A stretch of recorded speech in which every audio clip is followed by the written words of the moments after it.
Now, if that confidence interval includes 1.0, which is no increase in risk, the number is said to be not statistically significant because it could be no risk at all. They do this with what's called a 95% confidence level, which is different than the confidence interval. They're 95% certain that these numbers are real and accurate, and only a 5% likelihood that these numbers are completely wrong. And you can imagine if your brakes failed only 5% of the time, how much confidence you'd have in them, which is why you need a lot of different studies. What they did was they took all these numbers and chewed them all up, and they could not get a statistically significant result. So they doubled the confidence interval. They went from a 95% to a 90%. They essentially doubled their margin of error to come up with 1,500 deaths, again, in a population of 280 million people, which is a number that's so small that it's almost impossible to measure. And then because the studies that they had cherry-picked only included women, they said, well, we got 1,500 here. We can add 1,000 men, and then we can add another 500 just because we feel like it. And they came up with 3,000 deaths of non-smokers due to exposure of secondhand smoke. The study was ripped apart by a guy named Judge Osteen, who had a history of siding with the feds on tobacco issues. And the nicotine nanny's trying to pretend that he's a dupe of the tobacco companies, which of course was nonsense. And he had a 92-page decision tearing apart what they had done and outlining all of the mistakes that they had made. And he actually quit before he got to the last chapter because it was just, there was so much there. He found that they had announced the results of the study before they even started it. They had cherry-picked the data. They had doubled the margin of error. And everything about it was wrong. And he vacated the study. The EPA fought back not by going after any of the facts. They didn't go after a single fact in his 92-page finding. Instead, they went after it on technical grounds because of this little technical thing and that little technical thing. He didn't have the jurisdiction to vacate the study.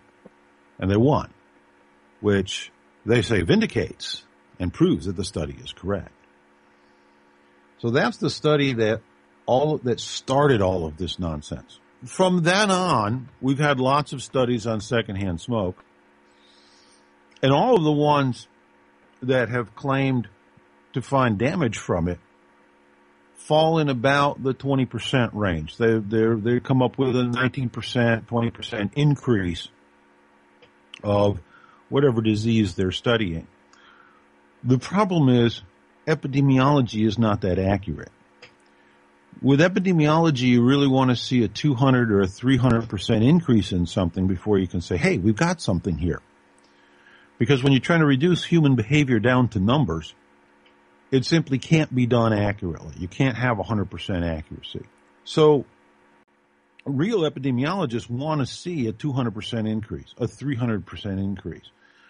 A 10% increase, you can't measure with epidemiology. You just can't. 20%, really just about impossible. It's like trying to measure micrometers with a yardstick. And yet every secondhand smoke study that we see has numbers of 15%, 20%. And it's ridiculous because the general public doesn't know this. They see, oh, wow, you got a 20% increase. That's amazing. That's horrible. And they don't realize that within the limits of epidemiology, that is amazing. I smoke. If this bothers anyone, I recommend you looking around the world in which we live and shutting your fucking mouth. Weird, man. People say the dumbest things, too. Hey, you quit smoking, you get your sense of smell back. I live in New York City. I don't want my fucking sense of smell back. Is that urine?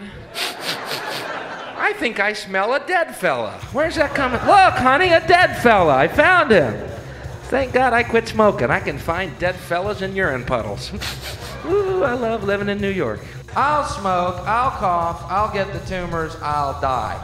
Deal? Thank you, America. People say, well, it's not that. It's the secondary smoke. It's not just the smoke that you smoke, but the smoke that comes out of you. That's called secondary smoke. And that's not good smoke just because it came out of you. Shut the fuck up right now. God damn it, if I don't smoke, there's gonna be secondary bullets coming your way. I love when people in New York City complain about your smoking. Isn't that great? Yeah. These people are standing ankle deep in dog links, straddling a dead guy, you know? Apparently my cigarette's fucking up the delicate balance of nature here. Oh, this is bothering you. Oh, I'm sorry. Let me go over here to this pile of bum dung and put this out. There we go.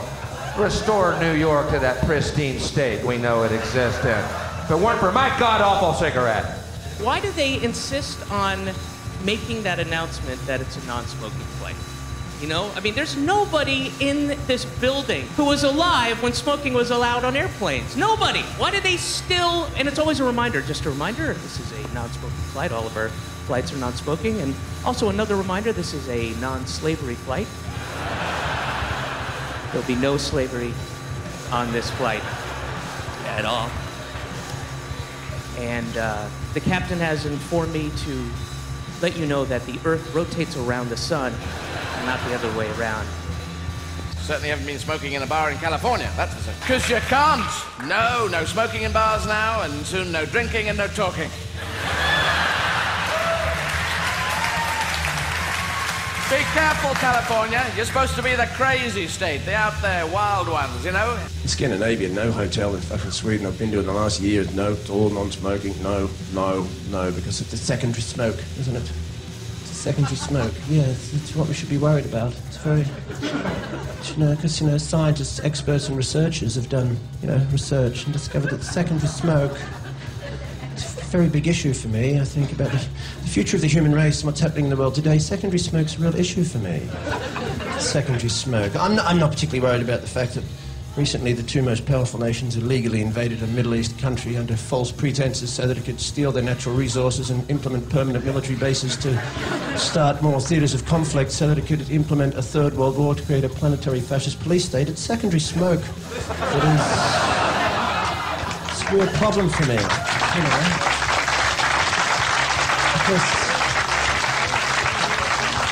Because, sometimes when you go out, your clothes get smelly, don't they? And then you have to wash them when you get back.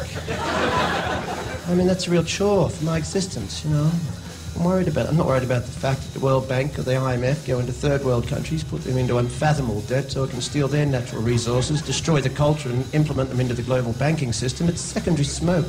Because it's everywhere. And, I didn't choose to smoke and I could be affected. Really? There's people from Chernobyl still alive, for fuck's sake.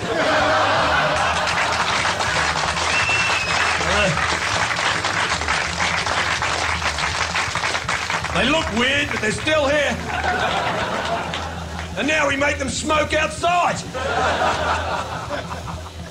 Belmont, California is home to a tough new anti-smoking law and a tough old smoker. Edith Fredrickson came here from Germany 40 years ago and has been smoking 2 packs a day even longer. But now in Belmont, it's illegal for her to light up inside her own home. She's going to have to smoke outside where everybody else smokes. City Council member Corlin Firebach pushed Belmont's new law banning smoking inside apartments and condos to protect neighbors. Overwhelming evidence shows that secondhand smoke is dangerous. Even for a few seconds. So we don't want to be around anybody that smokes. Cops don't go around peeking in apartment windows here, but if neighbors complain about someone smoking next door, officers can come knocking. Fredrickson says what she does in her own apartment is no one else's business. I don't know what to do. I mean, maybe she'll move. For now, Fredrickson seems immovable. She won't admit to breaking the law, but she fumes. Just try to catch her.